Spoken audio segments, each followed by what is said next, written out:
చావును చంపి నువ్వు ఇంకెప్పుడూ చనిపోనటువంటి జీవితంలోనికి పిలవటమే రక్షణ సువార్త.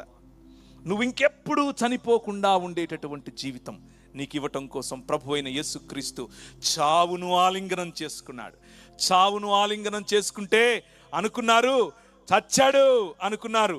మతం అనుకుంది మేము చంపేశాం, మేము సక్సెస్ఫుల్ అని అనుకుంది.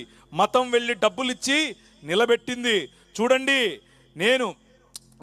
వీడు మళ్ళా లేచాడని వీళ్ళు చెప్పే అవకాశం ఉంది కాబట్టి ఆయన సమాధికి బయట నిలబడండి అని కొందరికి డబ్బులిచ్చి మరీ నిలబెట్టారు. కానీ ఆయన చేసిన వాగ్దానం నిజమైనది. ఆయనను నేను మీకు పరిచయం చేస్తున్నాను.